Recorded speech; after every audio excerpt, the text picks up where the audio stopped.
안녕하세요. 합정꿈 정신건강의학과 장승영 원장입니다. 선생님, 저 이제 약을 안 먹어도 괜찮은 것 같아요. 다 나은 것 같습니다. 라고 얘기하는 환자분들이 종종 진료실에 찾아옵니다. 충분히 이해합니다. 약 없이도 내 의지로 잘 살 수 있다는 것을 증명하고 싶으실 것이고, 또한 병원에 오는 것도 번거롭고 약을 매번 챙겨 먹는 것도 쉬운 일은 아니니까요.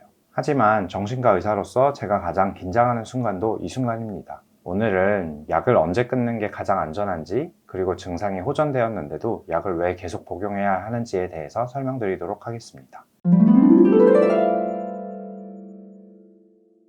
많은 분이 증상이 좋아진 것을 병이 나은 것으로 오해하시곤 합니다. 실제로 약을 첫 복용하고 나서 2주에서 한 달 정도가 지나면 약효가 돌기 시작하고, 보통의 경우는 2달 정도가 지났을 때 증상을 호전시키는 경우가 제일 많습니다. 하지만 이때는 병이 나았다라는 것이 아니라 뇌가 이제 겨우 신경 전달 물질의 균형을 회복했다라는 뜻입니다. 균형을 회복했다고 해서 뇌가 약 없이도 그 균형을 유지할 수 있다라는 얘기는 아닙니다. 비유를 하자면 큰 수술을 하고 나서 통증이 사라졌다고 해서 바로 마라톤을 뛰거나 격렬한 운동을 하거나 일상생활을 하기 어려운 경우도 있습니다. 재활치료를 통해서 근육을 다시 만드는 시간이나 일상생활 복귀로의 시간을 줘야 될 필요도 있습니다. 정신과 약도 마찬가지입니다. 뇌가 스스로 균형을 회복할 수 있도록 기다려주는 안정기가 반드시 필요합니다. 통계적으로 우울증은 한번 겪으면 재발률이 매우 높습니다.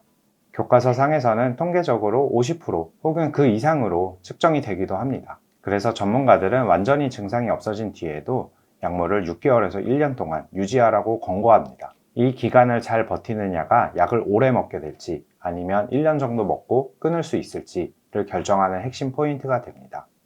물론 통계적인 확률이기 때문에 약을 3개월만 먹고도 완치하시는 분들도 있고, 약을 1년 이상 먹어도 완치를 못하는 분도 있습니다.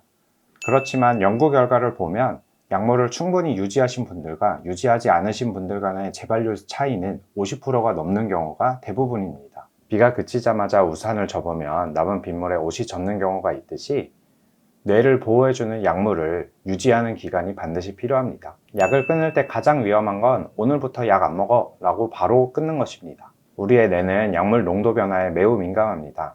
약물을 갑자기 끊게 되면 뇌에서 놀라서 불안, 불면, 우울, 어지러움, 두통, 식은땀, 손떨림 등의 증상이 나타날 수 있습니다. 그리고 많은 분들이 이걸 재발로 오해하거나 아니면 울렁거림, 어지러움 때문에 내과나 이비인후과를 방문하시는 경우도 있는데, 증상을 잡지 못하고 병원을 헤매시는 경우도 제법 많습니다. 그래서 비행기가 착륙하듯 서서히 고도를 낮추는 연착륙 과정이 필요합니다. 전문 용어로는 이를 테이퍼링이라고 합니다. 이 과정은 반드시 주치의와 상의해서 시행하여야 합니다. 치료의 최종 목표는 당연하게도 약을 끊는 것입니다. 하지만 그것보다도 더 중요한 것은 재발 없이 일상에 복귀하는 것입니다. 조급해하지 마세요. 약을 오래 먹는다고 해서 여러분이 나약한 것은 아닙니다. 오히려 뿌리를 뽑기 위해서 하루하루 힘써 나가고 있다고 생각하시면 좋습니다. 오늘 영상이 여러분의 긴 호흡에 도움이 되었길 바랍니다. 감사합니다. 합정꿈 정신건강의학과 장승영 원장이었습니다.